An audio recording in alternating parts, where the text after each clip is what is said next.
Hello, everybody, and welcome back to Only Stupid Answers. This is a show where we answer your questions about movies, TV shows, comic books, whale threesomes. Sorry, you had to watch it live for that one. With me, I'm your host, DJ Wooldridge. With me, as always, is Roxy Stryer. Hi, Roxy. I'm going to shoehorn it in by the end of the episode. And listen, I will. Stay tuned. She'll figure out a way to fit it in there, which is what the whale said. That's what she said. And with us, you guys are gross. We have a very special guest. Say hi to the kids, Hector. Hi, everybody. Thanks for having me. You guys are great. So, for those that might not be familiar with you, who are you? Where can they find you? I am, it's crazy. I'm actually Batman. Sorry, I'm Bruce Wayne. Just kidding. But that's a reference to the holiday special because that's what Kevin Bacon says in the thing. But my name is Hector, and I'm a big comic book and superhero fan. And these lovely folks have asked me to come on so that we can discuss the Guardians of the Galaxy holiday special and a bunch of other trailers that just came out from Brazil. Yes. And I guess answer another question, but only in a stupid way. That's the point of the podcast, point. right? That's the whole point. Well, and you and I were having a conversation the other day about, you brought up the question of what pop culture from our world exists in the fictional Marvel universe, because obviously actors are, Chris Pratt plays Star-Lord, so does Chris. So there's no Chris Pratt in the universe. Or I have a theory on that. We'll get to. Are we going we'll, Last Action Hero? We're going Last Action Hero with this. Okay. No, I had something. An idea I want to flip, but we're going to get there. But the point is, you brought that up, and then I watched the holiday special. And I'm like, I have to have Hector on this episode because this one blows the lid off on so much. MCU pop culture. Yeah. We meet Kevin Bacon, and it's still like our Kevin Bacon, mostly. To the point where he is on the phone with his wife, Keira Sedgwick, and they got Keira Sedgwick. Yeah. But in the world, again, just to kind of give you a tease of what I'm thinking, I don't think that universe is Kevin Bacon did the movie X-Men First Class. Do you know what I'm saying? Yes. I don't think he did that movie. That's a Marvel movie. Well, and it's kind of like, to your point, if you ever Roxy's like, maybe he did. Maybe. Because then what do you think happened? That the movie didn't happen? Yes. Correct. I just think that in 2011, he just did another movie. He came out with Crazy Stupid Love, and that's it. To the point where... What other movie, though? And can we watch it? I don't know if another movie I don't know if another movie necessarily took its place. Yeah. But that's a good question, Roxy, and I like where your head's at. Okay. I also wonder, I think this aligns with, like, in the Watchmen universe, superhero media is not the biggest thing because superheroes exist. And so instead it's pirate comics are the thing. Right. Westerns and pirates. And yeah. I also narrated a doc about whales having sex. Exactly. That's what he did. Oh, that's all she was trying to do. She was just trying to slip it in, DJ. That's our bad for not noticing. We didn't yes and that. We didn't yes and that. I'm sorry, Roxy. I'm sorry. Another example I think is good. If you watch any zombie media, no zombie movies. Right. Like for some reason, every vampire fictional work will reference Dracula. The book exists in that universe, and everybody knows what vampires is, but they also happen to exist. But zombies, no zombie movie has ever happened in a zombie universe. And in the vampire thing, some smartass will be like, you think that's fiction? He's real. Like they'll do some lip service to be like, we also want to say that Dracula is real in our vampire world. Always, because he's public domain. We got to slip him in there. I must say, for the podcast listeners right now, I feel like what DJ and I are saying is either extremely interesting to Roxy or she doesn't give a shit. But I'm reading her face right now, and she's kind of taking it all in, and she's really like considering the possibilities, or she's just trying to make another whale dick joke. I don't know. She's trying to fit one in there. It's always the latter, but it's also in terms of the farmer. I am thinking about. I do feel like there have been some references, not in the MCU, but I do feel like there have been some zombie references. Like it's like you're in The Walking Dead. Like people will make comments like that in other zombie. Yeah. There is some, but I think that to DJ's point, it always feels like usually to treat the zombie thing as real, there's no character who kind of comes in and almost like references other zombie media and goes, oh, all we have to do is shoot them in the head. Yeah. Right? Oh, these are the rules. It's kind of like there's no Jamie Kennedy from the movie Scream who steps up and goes, we know the zombie rules, everyone, because we live in the real world. And now that zombies are real, we just have to shoot them in the head and they shamble along. They don't usually, because they want to make the zombie thing feel real. To the point where most zombie media doesn't even use the word. Like, Roxy, you've watched all The Walking Dead. I think they only refer to them as walkers in that show. They never use the word zombie. Yeah, I can't think of a time in which they did. Yeah, and it's just an So interesting maybe more in comedies. distinction. I Yeah, feel like there's definitely more references. Shaun of the Dead can do that all day. Yeah. Shaun of the Dead, they can absolutely. Yeah, you're right. movie. That's That's true. such a good movie. So maybe that's why Guardians of the Galaxy, which really has one foot in the comedy world, probably decides to explore a lot of the sort of the pop culture of our world in the MCU. So that's very And that interesting. thing that we just watched, Werewolf by London, Werewolf in Night. Roxy, try at least. You got to at least try. Oh my God. Wait, American Night Werewolf in London. Disrespect. No, the nighttime. by that Night. The werewolf, Oh, Werewolf by Night. Yeah. Werewolf by Night. Okay. It's like it's Really? a comic right behind DJ right now. Like you just had to. What about it? What I about am- it, DJ? Yeah. I have no eyesight. So I really liked that movie actually, but as you guys know at home from listening to me for a long time, I don't remember movies a week after I see them. TV shows stick with me forever. Movies I can't remember 2 days later. But did they have some kind of zombie something? No. There was no zombie reference? No, but Marvel has done zombies with the What If show. They did a zombie episode. Yes. Why And do you that guys kind of- feel so confident that they didn't reference zombies? Because we as if remember you've it. watched it 12 times. Because we in remember Werewolf it. by Night? Yeah. Well, okay, I'll take it back. I did not mean to appear so confident as to dismiss your question. It's like you guys watched the movie and know what happened. I'm trying to cycle through the Rolodex in my brain here. There was like a kind of like a bat creature up on the walls, right? Almost like a Bigfoot creature. Yeah. I'm trying to recall the behind the scenes special documentary that Listen, they did, Roxy. Director by Night. Yeah, So- Roxy, I will watch Werewolf by Night again just to confirm. okay. Oh, and also That's what I'm saying. because I love Great. it and it brings me joy. If you send me a text message that is like minute 47, Yeah. 30 seconds in, look at the upper right corner, I'm going to be so happy. And Hector, help me out here. You might remember, I want to say either Marvel or DC, there is specifically, and there might be one of both, a zombie character, Oh yeah. like There's a GI in- zombie or something. In the comic books, both of them have there's a ton of zombie characters. In Marvel Comics, there's like, I think it's Dial Z for zombie or something, or like Okay. the zombie, which is a guy named, I think his name is Simon Garth, who then gets the zombie curse on him. So he's part of the sort of Legion of Monsters, or Yeah. like the characters like Werewolf by Night. Yeah. Frankenstein's monster is a character in the Marvel Comics universe. And Dracula. DC Universe.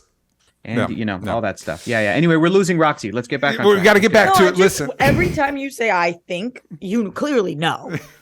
And I just want that to be very apparent when you're like, Okay. I think there is a character like that. His name is Simon Garth, and this Yeah. is how he came to be. And it's just I like, think. own your power. Say, Well, I'm listen, very no, you powerful. gotta. I'm with Hector. You gotta hedge your bets because there's yeah. somebody in the comments that will be Right. like, well, actually, and it's like that's why I said I think. All right. Yeah. Yeah. Actually, Yeah. So, listen, we're in the heat of it. You guys are listening to the show. You know what you're listening to. If you want to know our conversation about whale penises, whale sex, excuse me, you can watch this show live at patreon.com/onlystupidanswers. Thank you, DJ. It's well penises and well vaginas. Come It's part of the on. thing. Come on. but it is 2 penises per 1 vagina. All right. And then, of course, if you listen to this on iTunes, please give us a 5-star review. If you listen to this on Spotify, we ask a question every week. Last week's question is, what are you most thankful for this year? And Elaine Baltazar said, therapy. I'm thankful to just be able to talk to someone about whatever is going on. Everybody at home, there's probably going to be an ad read that I did for BetterHelp in this episode. So just throwing that out there. Patreon already said that. Let's get into the news because we got a lot to talk about because Brazil is having a Comic-Con and that Comic-Con has some pull because they've had a lot of big trailers. And we don't need to spend a lot of time on them because we got a lot to talk about with Guardians of the Galaxy. So let's just go through them, get our general thoughts. First off, we got the new Super Mario Brothers trailer featuring a bit more of the movie, a bit. They're being very cagey with it. A bit more of Chris Pratt's Mario. Hector, you're our guest. What did you think of this trailer? I think it's a very well put together trailer.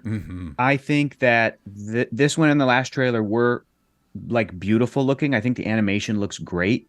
I think that if you're going to, my thing is I've always wanted to, I talked about this with my homies on our podcast on our YouTube channel, Heroes Reforged. Go check that out. Plug. Link in the description. Chexicans podcast, because one of us is Czech, the other two are Mexican. That's why. I said, like, I've always wanted Mario to be a live action movie, basically for them to do a movie in the vein of like a superhero movie with special effects and a comedy action thing, and if they're doing instead animated, which I'm like, great, that's fine, because Mario is also animated in the video games and he's had cartoon shows and stuff.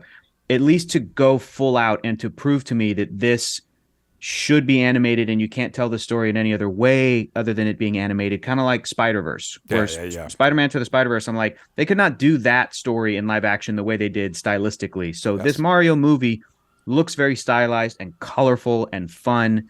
And this trailer also feels like they're throwing everything in there. Is the story going to work?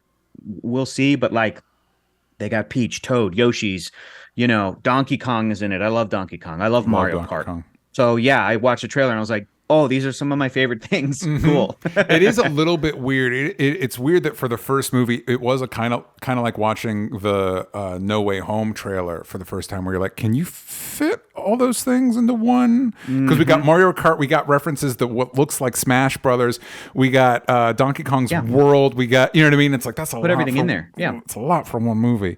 Yeah. Roxy. But these things are not. Yeah, but these are not like deep ideas. These are like very surface level. Like Donkey Kong's World. Do you have time to show some rafters and like? Do you have time to get into the character development of Donkey Kong? To show a barrel. Where's Paulina? Like, no, I don't give a shit about that stuff. She's in the trailer, by the way. Paulina is in the trailer. Yeah, great.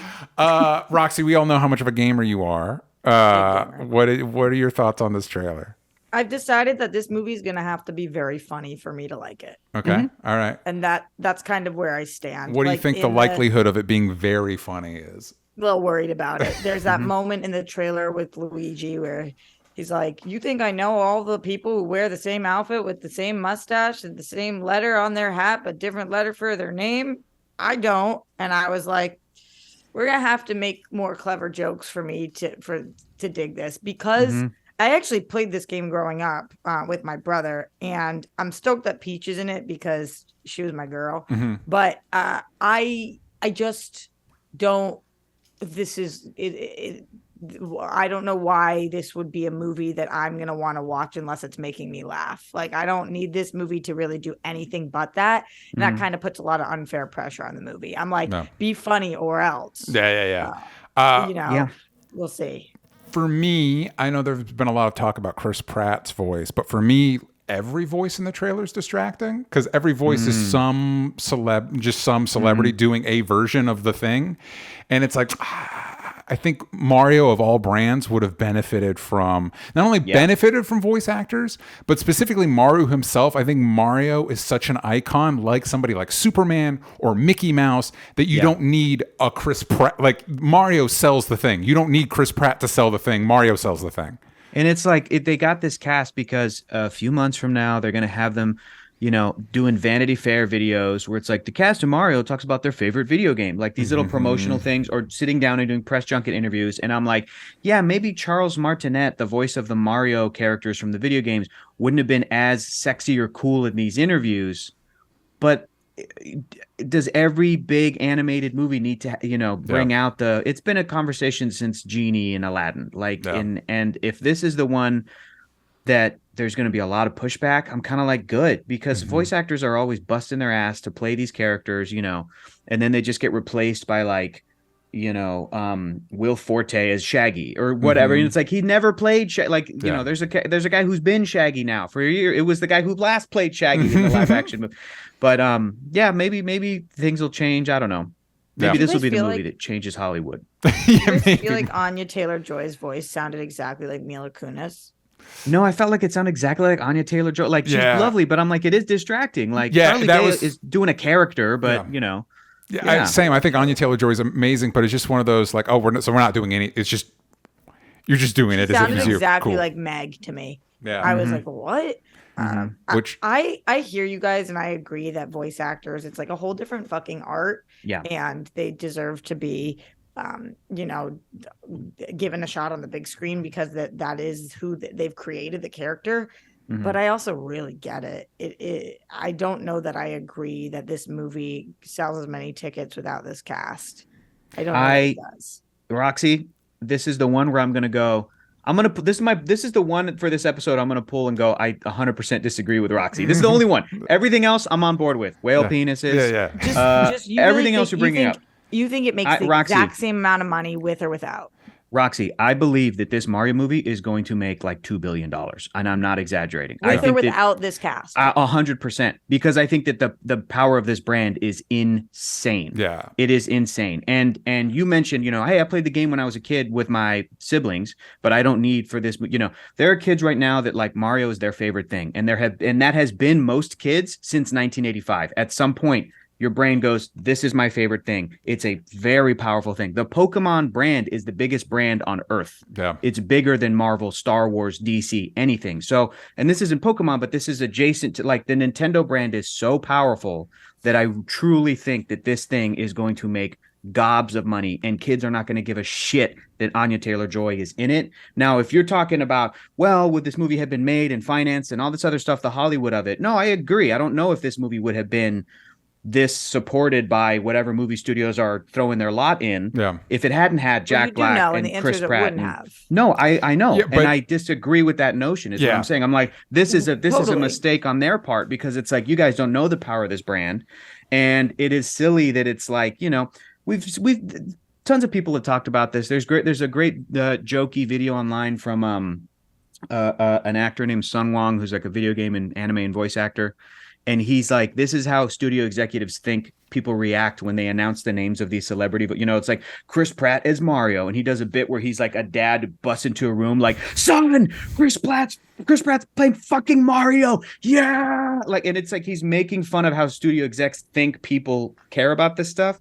And I think that sometimes it's a big hit. I think that Robin Williams as the genie is untouchable. I think that a lot of big name celebrities playing animated characters over the past couple of years, like John C. Reilly as Wreck-It Ralph and Sarah Silverman in that movie, are like untouchable. Like you just said that, and I just thought John C. Reilly as Mario, and now I feel like would have been better. But I just think in the case of Mario, I'm like, the brand is bigger than any celebrity in that movie or all their powers combined. I'm like, the brand is bigger. It makes no difference. Also, not to get into the whole like movie stars don't exist anymore, even though I do agree with the sentiment. I do think there's some traction with that sentiment.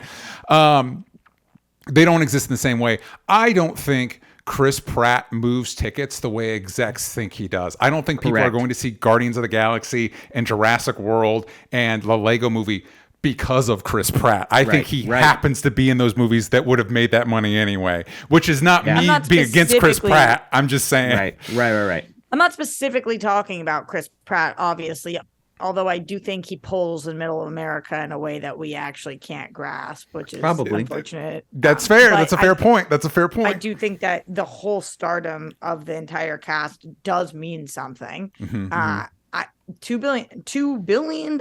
It's a lot. That's a hefty guess. Yeah, man. We'll see if you're accurate on that one. Yeah. This thing is, Roxy doesn't think I'm accurate. All right, we'll see. We'll see. We'll revisit. $2 billion. What animated movies have made $2 billion? Frozen? Hasn't Frozen made $2 billion? I don't know. That's what I'm not saying what anime. I'm asking what. Sure. Genuinely asking. We'll look it up. I mean, highest grossing animated. This is a great question, because highest grossing animated films of all time, you've got things like the Lion King remake. Oh, if that counts, sure. The Lion King Jon Favreau one is technically the highest grossing animated film of all time. Sure. But Frozen 2 and Frozen are at the top, and they each were 1.4 and 1.2 billion. So together, $2 billion between the two Frozens. Okay. Incredibles 2 made 1.2 billion. Minions made 1.1 billion, and Minions is the same studio as this movie. So are you sticking with that 2 billion after hearing that Frozen made 1 point something? Because let me tell you this, I am confident that it's going to make as much or more than what I just said, because Mario as a brand is more powerful than Frozen. But 2 billion, you think this movie, like, that's your actual line? In all honesty, I think, look at DJ laughing. I'll give you the real number. No, I'm laughing. You guys are like, really? I think it's going to make, because I truly believe that I'm more correct than Roxy in this debate. But Roxy is absolutely correct and accurate and realistic in her assessments of this thing. I think it's going to make $1.5 billion. It really might. I think it's going to make more than $1 billion. But I don't. Yeah. If it hit the 2 billion, then they did it right. Whatever they did it correct. They did it. Well, and I will say it does look incredible. It's just whenever anybody talks, I'm like, well, this isn't Mario. Right. Yeah. Just the power of that. I mean, if it doesn't make $2 billion, it's because of Chris Pratt. That's why. Because kids go to see it and they go, doesn't sound like, and then they stop. The theater experience, by the way, is different now. The theaters aren't pulling in the crowds like they used to. And by the way, I'm still salty that Netflix only let Glass Onion be in theaters for 1 week. I didn't know it was 1 week, and so I had one busy weekend, and now I can't see it in theaters. Fuck that shit. Anyway, I saw your tweet about that, DJ. I didn't know. I would have made more of an effort if I'd known I only had 7 days to see it in theaters. I think it's smart of them, though. Anyway, I'm so sorry. We were going to talk about. I was going to skip right over Rise of the Beast because I feel like of the three of us, I'm the only one that probably has a strong opinion on Transformers and Beast Wars. Is that a fair assessment of this group? Okay, cool. I'm like Transformers the way Roxy is with Mario. Yeah, I'm like, I watched it as a kid. Sure, I love the vehicle Transformers as a kid, but Beast Wars. I hit because like OG. All right, Gen calm down, 1, nerd. Okay, we got it. OG Optimus Primal. Yeah. OG Gen 1 Transformers like came out like right when I was born, so I like played with them, but it wasn't new when I was coming up. Beast Wars came out when it was just a little tyke. Love it, and so this idea of just for one, I didn't know that was how Optimus Prime was going to really look. I thought that was like a fan thing, and then they did it. And I'm like, but that's not. Whatever.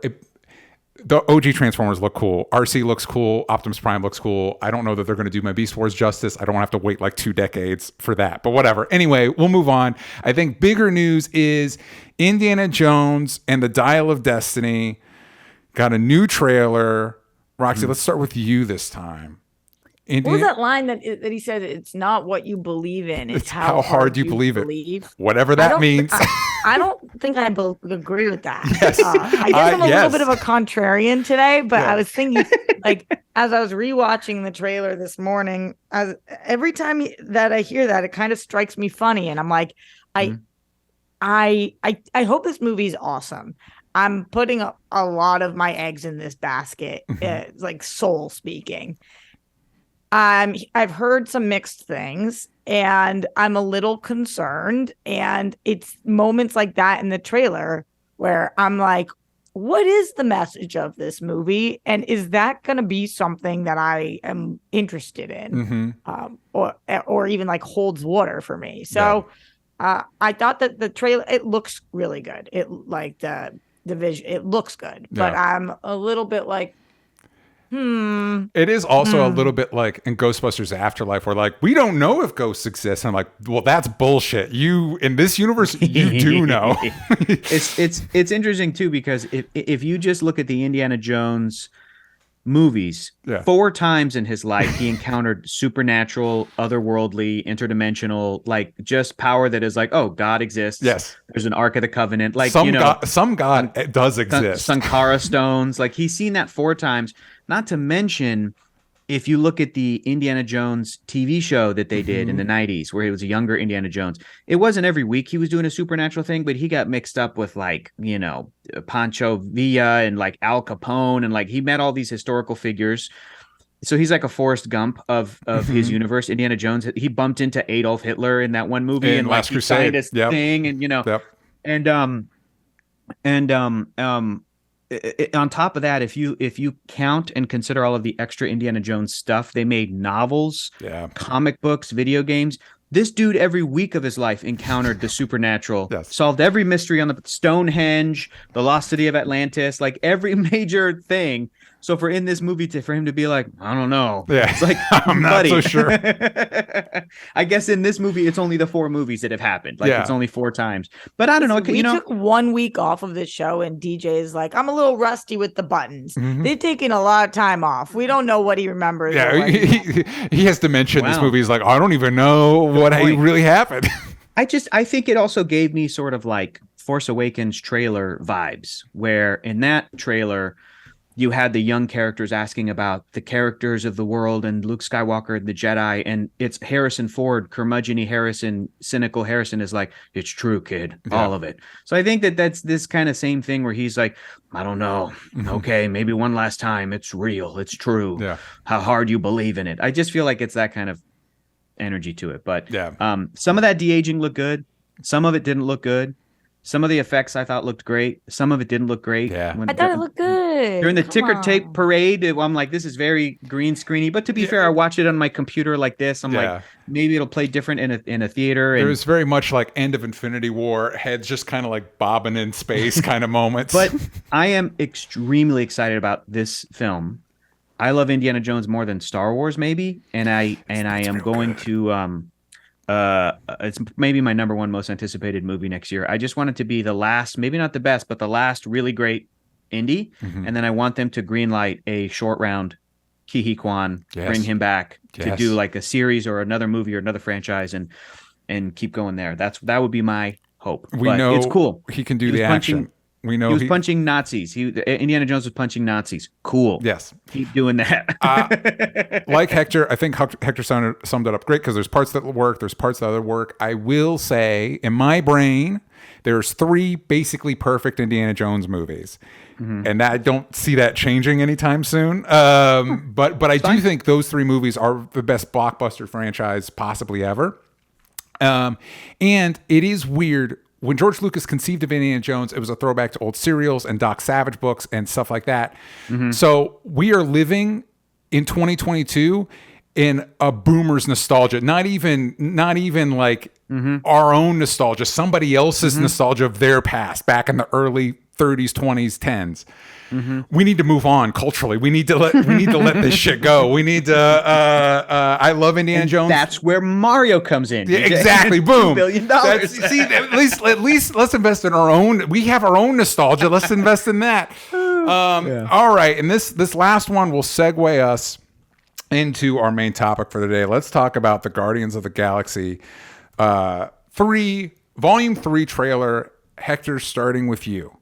I liked it. It looked good. I liked how it looks like it's going to be about Rocket Raccoon. I love that character. I'm also excited that Gamora is coming back. I really love Gamora and Zoe Saldana, and I'm really interested to see how this will be. Question for both of you guys. Have you guys seen the 4th Shrek movie? I've seen the first one maybe once. Oh my God. What year are we talking? 2010? 2011? I have to say yes, because there's not a Shrek movie I haven't seen, but no recollection. In that movie, Shrek wishes for a day off so he could be his old self and run around and kind of be free without wife and kids just for a day. And in exchange, he gives Rumpelstiltskin, the villain, just a day from his life. Like they trade days. But Rumpelstiltskin took the day that Shrek was born. So then he comes back and it's like, it's a wonderful life. And Shrek lives in a world where he was never born. Okay. He's how everything's different. He re-meets Fiona. They had kids and now they don't exist. So he has to convince her that like, you loved me, like we loved each other. And I think it's very good and cute.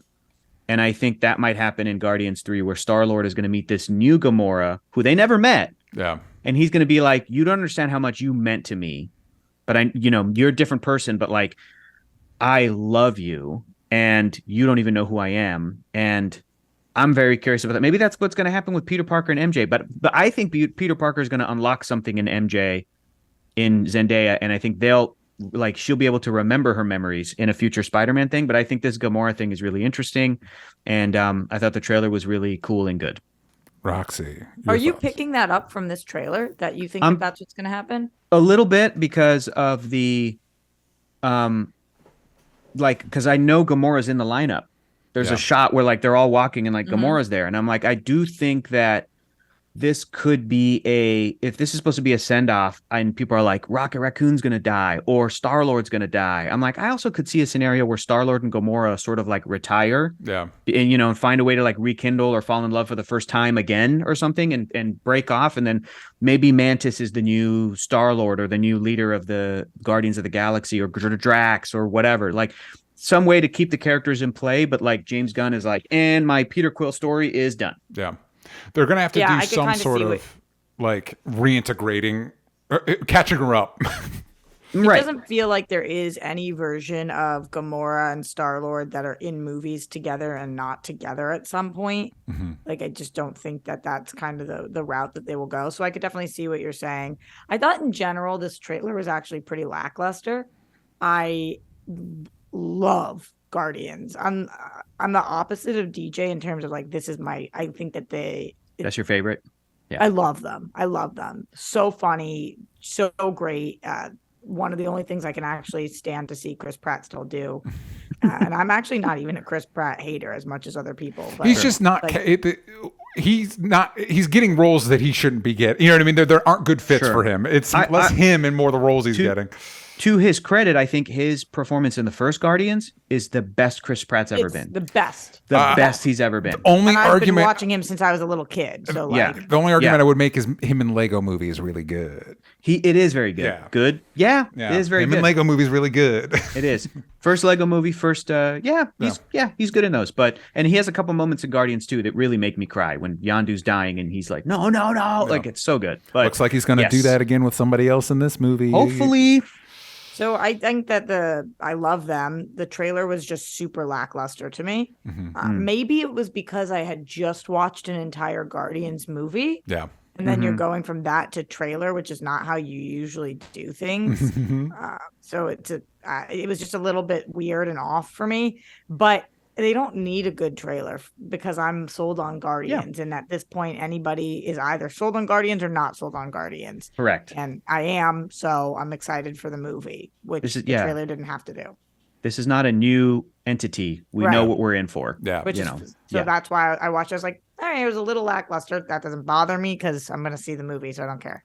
I also like that we're doing High Evolutionary. I like that James Gunn pulls the okay, what are the ones they're not going to use? Who's not going to be dusted out soon? I am curious. And Will Poulter is Adam Warlock, which is I can't wait to see that version of that character. Yeah, he's awesome. Such a great actor. He is awesome. Yeah, and Elizabeth Debicki is still in the movie as Aisha. Is she cool? Because it is one of those that like having seen her and stuff post Guardians 2, it's like ooh, wasted her on that one.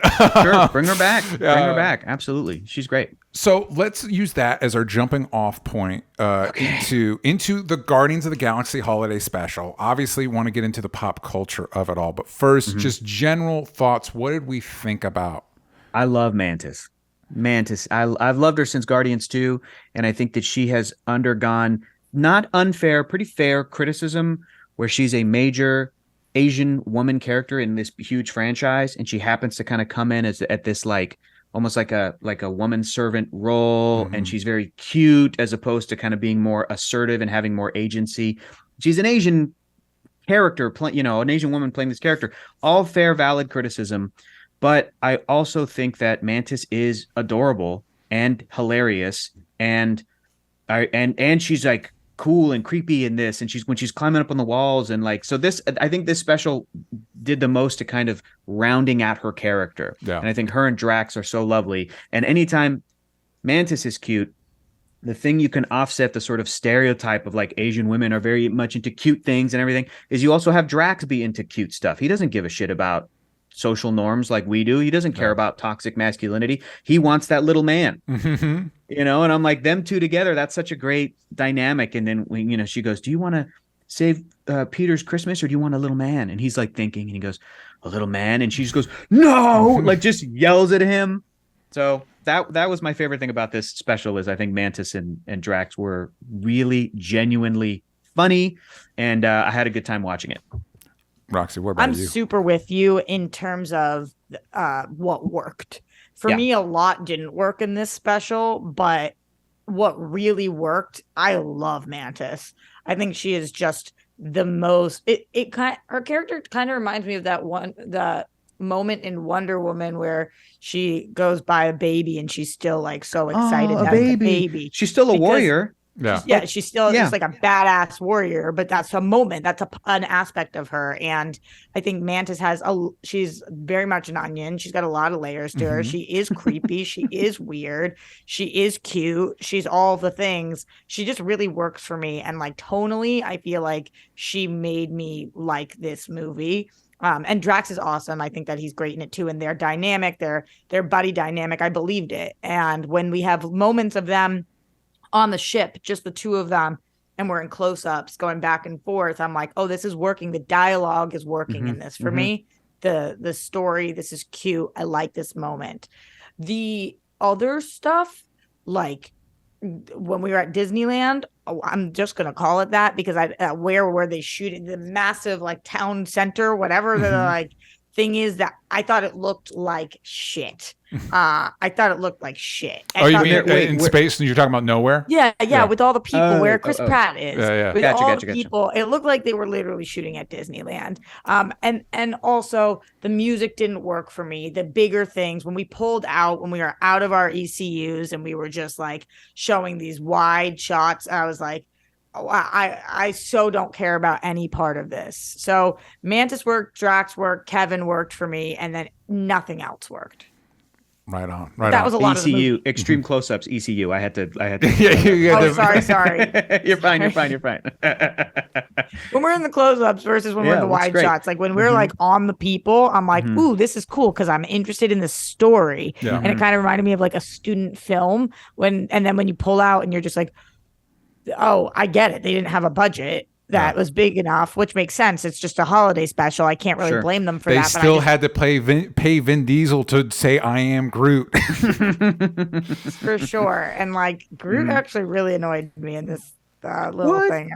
I was like, oh my God, Groot.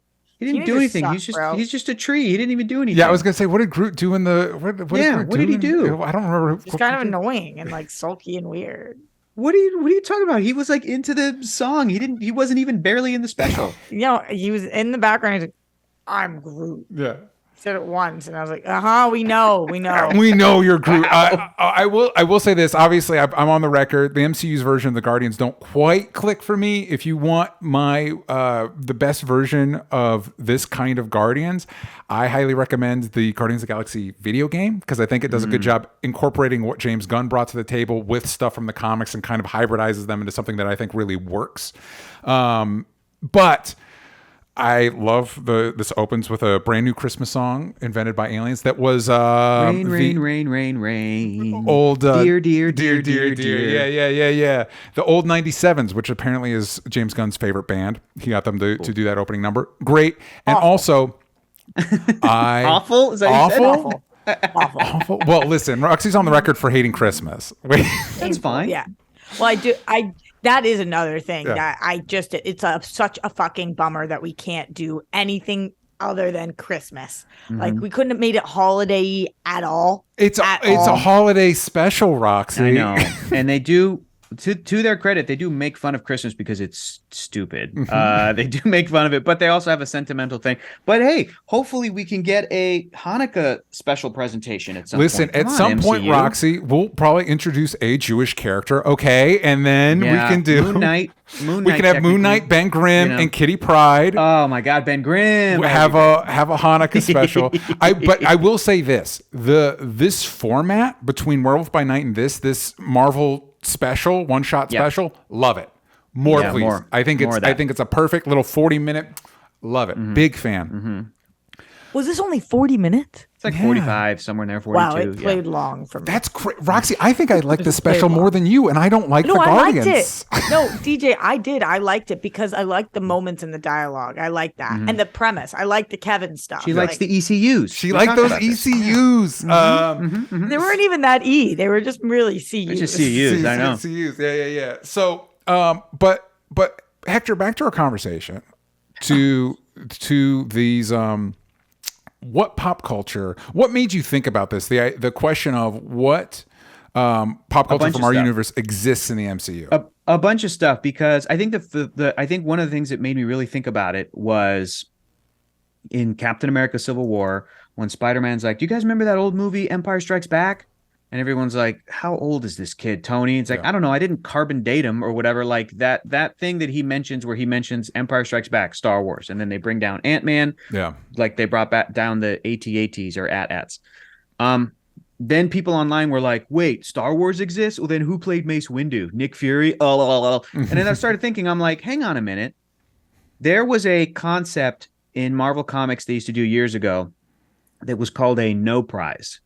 And what it would be is anytime they fucked up in their comic books storytelling, if somebody wrote a comic book and this character was over here, but they didn't know or keep track of the fact that that character was actually in jail because of this other story over here, Marvel would accept letters written by fans to write in and correct the mistake, like explain like, oh, he got out of jail because this, and that's how he's over here. And Marvel would be like, they wouldn't do the work themselves. They'd be like, great, thank you for like making that little continuity error work. Yeah. And I think it's honestly, that notion is like a great positive thing. It's the opposite of CinemaSins. It's like not nitpicking, but rather like using your imagination to make something work, because that's not important. Those little details aren't important. But I'll give you an example, right? When people say, I didn't like the new Star Trek films with Chris Pine and Zachary Quinto because he looked different than William Shatner, or because their ship was like redesigned from the 60s and it doesn't make sense in the world. And you roll your eyes and you go, you know why? Yeah. Because it's like a movie made in 2009 or whatever. But then I would counter to them and go, okay, do you remember in that Star Trek movie where they went back in time to the 80s? Yeah. Okay, do you remember how at the end of that movie, one of the characters, Scotty, like invents like clear aluminum, which is an advanced technology, and gives it to these guys in the 80s? And they go, yeah. And I go, okay, they created a branch timeline. Yeah. Where technology was a little more advanced than it would have been. And in that timeline where technology is more advanced, that's why the Enterprise looks like an Apple store. Now just watch the Chris Pine movie, shut up and enjoy it. And I've had people go, you just made it make sense for me. Thanks so much. Cool. Now I can appreciate. And I'm like, whatever, fine. But it's a Marvel. Why are you so bitter about them being happy about you? Well, because it doesn't. It's the same thing. Okay, cool. We actually have, and I saw a lot of people going back. It's not important. Yeah, shouldn't be important. Going back to the special, somebody was like, and Leonard Kim asked the question. I've seen this question a lot. Like, surely they're going to elaborate on how they have Bucky's arm, right? And I'm like, it's a joke. It doesn't matter how he got that. It's a joke. It doesn't mean they didn't. And then I don't need a backstory how he got it. James Gunn explained it online. What did he say? Somebody was like, James Gunn said, Nebula went down to Earth and ripped it off of Bucky because she was overcome with Christmas spirit, and went back up and gifted it to Rocket Raccoon. Done. And some dweeb was like, no way. He was like, Winter Soldier would have absolutely bodied Nebula. There's no way Winter Soldier would have lost to Nebula. And he said, that notion is like forced, just like everything else in the MCU Phase 4. It's forced, like it's forced inclusivity or something, or it's forced diversity. And James Gunn goes, I don't know how like a cyborg alien character with super strength, like ripping an arm off is like forced diversity. But he goes, but now I guess it is, and it's canon. But yeah, that's what happened. She ripped the arm off and went back up into space, just kind of shutting that troll down. I don't like engaging in that kind of, I think it's kind of, I guess, petty, Roxy. But to go back to when you think about little things like this in these movies, Peter Parker mentioning Star Wars, I go, okay, make it make sense. All right, well, then they just didn't make the prequels in this universe. And as far as we know, all we know is that Empire Strikes Back came out, which I guess we can assume A New Hope came out. That doesn't even necessarily imply that Return of the Jedi came out. Like, maybe there's only 2 Star Wars movies in this reality. Do you know what I'm saying? I'm like, you try to do that Marvel no prize mentality where you get things to fit and work. Here's the question, though. When Tony Stark is walking by chubby Thor and he goes, one way, Lebowski. Who was in the movie The Big Lebowski? Was it Jeff Bridges? Because that's Obadiah Stane. Yeah. Okay. Here's how this stuff works in my brain. Okay. Or there's not even a movie about The Big Lebowski. So then, but he referenced why did Tony Stark say Lebowski? Because was it a book? In his universe, it might be a book, it might be a okay. TV Great show, point. Roxy, great point. Now you got it. That's what I'm talking about. That's what I'm talking about. Here's my headcanon. The Big Lebowski happens in the MCU, and Tony Stark knows the story of the Lebowski incident, and because it was in the paper. So it's like a real. It's a real event that happened. No, here's my thought. So when people think about, like, if I'm watching Star Trek: Strange New Worlds, and this is supposed to take place before OG series, but everything looks updated. It's the same reason in my mind. If, let's say, this was a real thing we were adapting, it's the same thing why Westerns made now look more period accurate than Westerns we made in the 50s, because our ability to depict it is better. So if this were a real thing, now we've just done a better job of depicting what it actually closer to. Yeah. Right. It makes sense. I'll give you another one. In the first Avengers movie, Iron Man says, "Clench up, Legolas," before he grabs Hawkeye and they fly away. So if the Lord of the Rings movies came out, who played Gollum? Was it Andy Serkis? Who played what's that elf? The Liv Tyler's father's characters. Who played him? Was it Hugo Weaving, because Yeah. Hugo Weaving was Elrond. Red Skull. Yeah. Right. And then if those movies came out, did the Hobbit movies come out? Who played Bilbo? Because that's Martin Freeman. Like, but then this bothers you or it doesn't bother you? no, it doesn't. It excites you. It excites me because I'm like, ooh, that's potentially like it breaks the universe, right? It breaks the suspension of disbelief. But to what you just said a second ago, Roxy, who's to say that in this world just the books came out? And the Lord of the Rings as books were already like bestsellers and very popular, and they shaped pop culture as books. And even a song. Could have been a song, but like Bucky mentions, he's like, I read The Hobbit when it came out in 1937. I'm like, yeah, you read the book. Yeah. So maybe in this world, Peter Jackson never made Lord of the Rings movies. Or he did, and they're different actors. Well, there's two ways you can go with that. One is, again, going with my like our depiction theory. The way we depict Star-Lord in this universe is Chris Pratt. But if you went to that universe, Chris Pratt would look like just another person, and Chris Pratt actually exists within in that universe. I see what you're saying. The one I like better. If you go back to, if in the universe of Atlanta, Donald Glover show Atlanta, Justin Bieber is black. That's canon. Justin Bieber is a black, So similarly, if Star-Lord met Chris Pratt in his universe, Chris Pratt would be played by a completely different actor. It would be a completely different looking person. So the Lord of the Rings movies did come out, but it wasn't.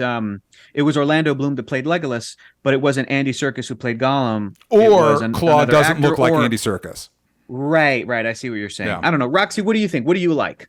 I'm currently on Games Radar, which has 32 best pop culture references in the MCU, looking at what has been referenced. And there has been so many references. In the most recent thing that we just watched, they made a Batman reference, obviously. Yeah. Yes. And they made a Superman reference in Eternals. So DC Comics exists in that universe, which is wild. Mm-hmm. Or at least think those two characters. Like interesting free marketing, because as you guys know, Batman's a very small indie character. Yes. So if they don't reference him on Guardians, the holiday special, how will anybody ever hear of Batman? But it is fun. Like I've just never been somebody who gives a shit about things like this at all. I don't mean gives a shit isn't interested. Like I think this is a really fun thing to think about. But the people who this genuinely bothers, like that could be possible because whatever. I think that's insane. I think that those folks, and I don't want to crap on them too much. I feel like at some point in my life, I was also like that. Yeah. I just think that it sort of lacks imagination a little bit, where people can't fathom that something could be like, they can't use their imagination to, again, say, well, maybe The Big Lebowski wasn't a movie, but maybe it was just a book. Or maybe like in that movie, Last Action Hero, when that kid goes into a world and he's hanging out with Arnold Schwarzenegger, they look at a poster for Terminator 2 and it's actor Sylvester Stallone who played the Terminator in that world. Yep. Like I love Last Action Hero. It's great. That's such a great reference, but there's no imagination sometimes with online people. They need everything so literal. And I like to go back to that Marvel comic book example, the No Prize. If you wrote something in and they liked it, they would they would mail you a letter that was empty, and on the cover it just said Marvel No Prize, and it would be mailed to you as an envelope. And it was empty. Yeah. But that became a collector's item because it's like I was acknowledged by Marvel Comics. Yep. They liked my dumb little fix and they printed it as a letter in one of their comics, and I got this in the mail. And it cost Marvel nothing. You just the price of mailing an envelope, a piece of paper. But the mentality of it doesn't break the thing. I don't dismiss it, but rather how can I use my imagination to actually make this work? It's a horrible way to live life.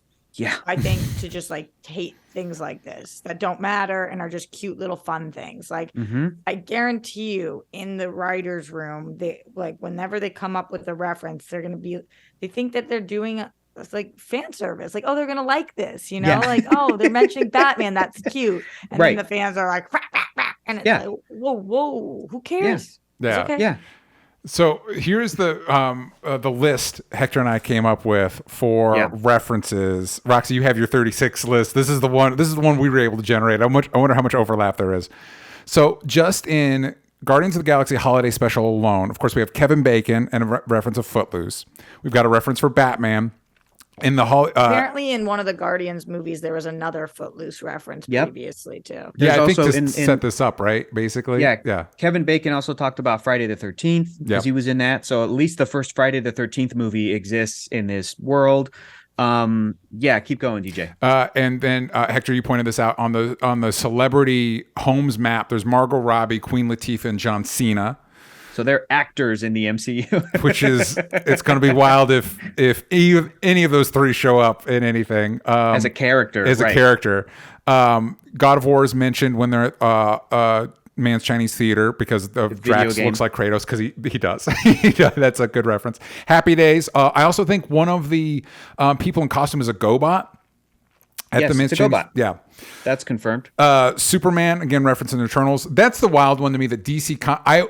I don't like it. I'm not a fan. They do this in a lot of superhero media. The one my brain always goes to is Smallville. When it turns out Clark has a favorite superhero, a comic that he went growing up, I'm like, don't do that. Get that out of here. It's weird. Big Lebowski and Endgame. We already mentioned Star Wars, Empire Strikes Back, and Civil War. Alien. Spider-Man references Alien and Infinity War. You just mentioned Clenched Up Legolas. Also in Avengers, I think this counts as pop culture. Iron Man mentions Shakespeare in the Park.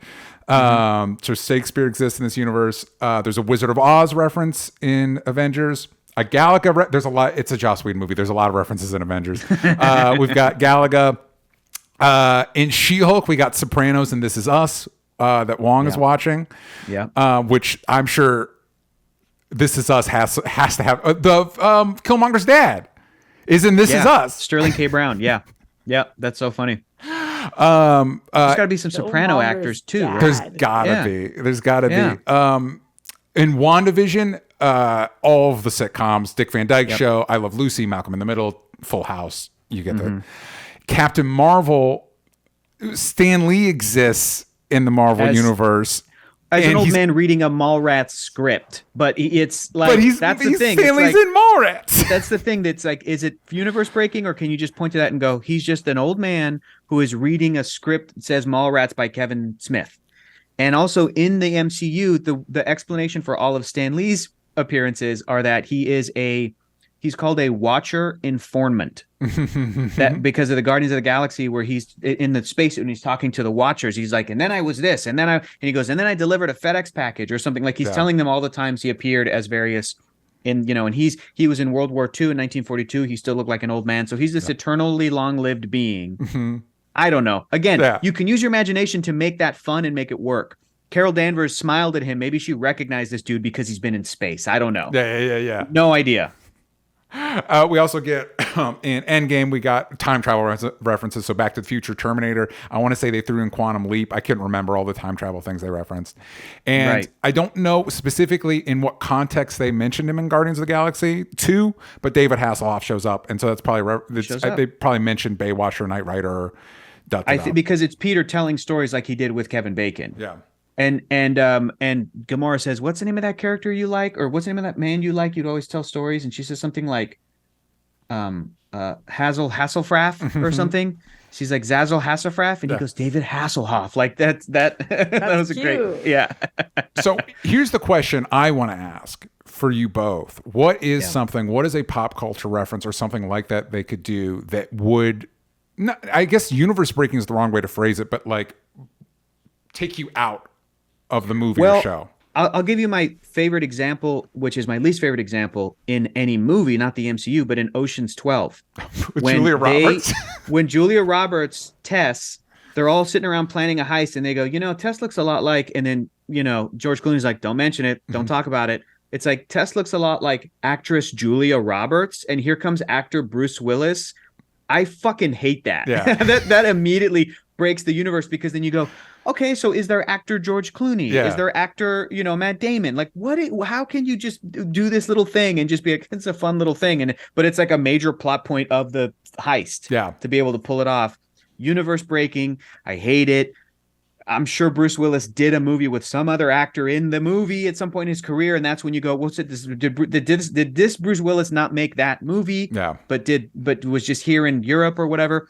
I don't know. That's my least favorite one. So if they did something like that, where they were like, "Did you guys ever notice that Peter Quill looks a lot like Chris Pratt?" I would be like, "This is awful. No, get me out of here." Right? Yeah. Don't do that. Don't do that. Because I also don't like it. I don't like that to the point where, like, when you go to Legends of Tomorrow and they're like, "Wow, this version of Superman looks a lot like the Atom," and it's like, no, because in my brain they're not the same. You've got the same actor, but in my brain, if I were in that universe, they'd look different. Gotcha. But so you have to call it out. You got to talk about it. I don't know. It's weird when you get it, especially when you get into multiversal stuff. Like. I don't know. It's weird. Like, Tobey Maguire looks different than Andrew Garfield looks different than Tom Holland. Yeah. They look different. Yeah, that one. And they've seen each other, so they look different. Mm-hmm. But then J.K. Simmons, J. Jonah Jameson looks the same in two different universes. Benedict Cumberbatch Nothing looks the same. Me. I would have no issue with anything. DJ, don't worry. Wait, none of that. They could do literally anything and it wouldn't bother you. That's not true, Roxy. No reference that would bother me. No. There's no way that's true. I really don't think that there Chris is. Pratt turned to the camera in Guardians of the Galaxy Volume 3 and he was like, "This is just like Parks and Recreation." That would ruin the movie for you. No, it really wouldn't. I love that show. I loved that show. If it ends, they should do. There's a movie. God damn it! I was talking about this with Steve. Roxy, you're the best contrarian in the biz. Roxy, I can't argue with that. All right, you got me beat. Apparently, you got me beat. I don't even mean to be. It's hard to get. I like a lot of things and pop. I love pop culture. Lover of love, shipper of ships. Even when it comes to pop culture. What did you do? You're lover of love and shipper of ships. Even when it comes to pop culture. Shipper of ships. So if you're gonna reference anything I like, I like that. Okay. Here's what that's how the Mario movie makes $2 billion. Chris Pratt turns to the camera and goes, "This is just like Jurassic World." You'll be like, yes. Awesome. I'll see it 2 billion times. See it 2 billion times. Here's what they need to do. There's a movie called Dr. Otto and the Riddle of the Gloom Beam. And the guy the guy that plays Ernest, and Ernest goes to camp or whatever. Ernest scared stupid. You have so lost me, DJ. Jim Varney. So hold on. So Jim Varney, who played Ernest in the Ernest movies, played a villain called like Dr. Gloom or whatever in this Otto's Dr. Gloombeam or whatever. And the movie ends where his death ray blows up. And Jim Varney is blown out of the building, and he lands in a gas station, and he comes out as Ernest, and this becomes like a backdoor explanation of where Ernest came from, which is just a joke. It's not meant to be like continuity or whatever. Ernest? You don't know Ernest Scared Stupid? Or Ernest Goes to Prison? There was a series of comedy movies, Roxy, in the 90s, Yeah. 80s, where Jim Varney, who also voiced Slinky Dog in the first two Toy Story movies. So he has this kind of southern drawl. He would play this character who would always come up to the camera like this and kind of be like real outrageous and silly. And there was a bunch of comedy movies that were broad comedies for kids where there were holiday things, and he'd be like, "Well, that sounds real good." He would have like catchphrases and stuff, but he was just like this like southern-ish guy who he's dressed like a fisherman, like he's going fishing. Yeah. And he would just get into like broad comedy, slapstick comedy shenanigans. But that's Ernest. Ernest Scared Stupid is their Halloween movie. Yeah. Ernest Goes to Camp is their camp movie. I forget how many they made. Are these like big blockbuster movies? No, I feel like they were they're not made for TV specials. I think maybe they came out theatrically, but they were mostly like rented on video. Yeah, for kids and like played on kids' networks. And here's real quick, just as an aside, Hector, this is why I know you're one of the best in the biz, because unprompted, you were asked, "Hey, what's Ernest?" And you came up with a really great explanation, like a full, that's who Ernest is. I appreciate that. Yeah. But anyway, so he was a comedy character for kids, and he was in this. The same actor was in this movie playing a villain, completely unrelated. And the movie ends with retroactively making him Ernest. So my pitch is Guardians 3 needs to end with Star-Lord getting the ship blows up. He sacrifices himself to save everybody. He's launched back to Earth, and he lands in the Parks and Recreation universe, and he walks out of the Parks and Rec building as Andy, and we find out that Andy was Star-Lord the whole time, and now he's Andy, and that's how Guardians of the Galaxy 3 needs to end. Oh my gosh. That would be I still would honestly. I think that my favorite version of this is like, I'm sure whatever Deadpool is going to do is going to be fun. Yes. And I really liked what She-Hulk did, honestly. I really liked how She-Hulk went to the Disney lot, busted in on the writer's room. Like that Kevin Feige was this Kevin robot thing. I'm like, that's so funny. Maybe someday we'll see Kevin Feige in one of these movies. They just cut to his desk or something. Yeah. If it's in a She-Hulk or Deadpool or that kind of a story, I'm okay with it. But I don't want Avengers: The Kang Dynasty to end with like cutting to Kevin Feige's desk and he's just like, this isn't going to work. And then like that totally would take me out of the thing, and they're never going to do that. But because She-Hulk had already established the tone of like, this is what we do. This is how we communicate in our show. Yeah. But then when She-Hulk shows up in other stuff, she's normal She-Hulk. Yeah, I don't think they're going to do it because I don't know that the Deadpool people are dialed into this shit, but I would love if She-Hulk showed up in Deadpool 3. Like, I mean, they should. At least a post-credit scene. Give me something because that'd be great. How was Ernest Goes to Africa? Ooh, good question, Roxy. Don't know that I've seen it. I haven't seen it. Looking at this and thinking, I'm glad that you're looking it up. I'm going to suggest problematic, but I don't know for sure. I don't recall. The cover of this movie is interesting. Okay. All right, 1997. Let's see what you got. The movie is Ernest Goes to Africa, and the title under it is, or whatever, I guess, tagline, and Africa will never be the same. Could have been worse, Roxy. Could have been worse. Listen, you were about to read it, and I was like, that could have been worse. I'm just going to show you guys. This is the cover. Yeah. I've seen more offensive episodes of The Simpsons. Like what you just. I'm like, yeah. This isn't. Yeah. I mean, it's not. It could be fine. I just am like, what is this? It's just one of those when you look back, you're some cultural excavation. You're like, maybe this could be a landmine. I want to say like a Pee-wee situation, and I just a little bit. Yeah, a little bit. Yeah, a little bit. He did 10 movies, a television series. Also, 1997. Do you guys remember that it was like they did like a couple Jungle Book Mowgli movies, Georgia the Jungle with Brendan Fraser. Yes. There was that Tim Allen movie Jungle to Jungle. Yep. Like there was this weird little like I loved Jungle to Jungle. There you go. So I was a big fan of George in the Jungle. So there you go. Yeah. George in the Jungle was great. Yeah. So Tarzan came out a few years later, animated Tarzan. We were like into it in the 90s. And I'm sure also Titanic, Good Will Hunting. Not jungle related, but came out in 97. Oh yeah, good year. Good year for movies. Men in Black 1, I think, was 97. It was weird in Titanic when we went to the jungle. Yeah, it was a weird bit when then Jack and Rose were on the jungle. It looked beautiful though. Yeah. Cameron knows how to shoot a jungle. Cameron knows how to do it. Looked awesome. Hector, how much money do you think Avatar 2 is going to make? Less than Mario. No, I think Avatar 2 is going to make. How much did the first one make? The first one made $2 billion, right? Come on. Come on. Okay, that I really genuinely want to know. Do you think what's going to make more, Avatar 2 or Super Mario? Oh, Avatar 2. Avatar 2. Okay. I think Avatar 2 or Avatar 1 has almost made $3 billion. Yeah, you know how Roxy, you said that like Chris Pratt has a lot of pull in like the Midwest that we might not understand. I think that Avatar is another great example of like when us Hollywood types, when us people who live in LA and are no film critics or people who talk about movies online or whatever, usually talk about Avatar. I think it's more easily dismissed in these circles than in normal people world. I think in normal people world, I'm thinking about people like my father. Yeah. They are so stoked to go see Avatar, and it's a way more important and like good film than I think you often hear from critics in LA. And I think that the first movie made almost $3 billion. I think this movie could make that amount of money. I'm just gonna Avatar: The Way of Water. I just looked potentially. I just looked up Avatar: The Way of Water. It clocks in at 3 hours and 12 minutes, and I say, fuck that. No, I say, yeah, dude. I say that movie's going to use every minute of that runtime. It really is. It's too long, and you're making Roxy, are you coming over next week to my house to watch the first Avatar movie in 3D? I have no idea what you're talking about. Did you send me? I thought Steph would have. I thought Steph hit you up about it already. Wow. It's at your house. Why didn't you hit me up? Because Steph was like, "I'll check in with Roxy and Dorina," and then Steph got back to me and she goes, "They're in." Yeah, when is she did that. She did that next Friday. DJ, you're also invited. Oh, thanks. Yeah. What? Okay, listen. I guess I'll check back in with Steph. I'll just like reconfirm it. I'll get the reconfirm. Yeah, we're gonna have to suss this out. But before we go, Hector, remind the kids at home where they can find you. At my house watching Avatar in 3D.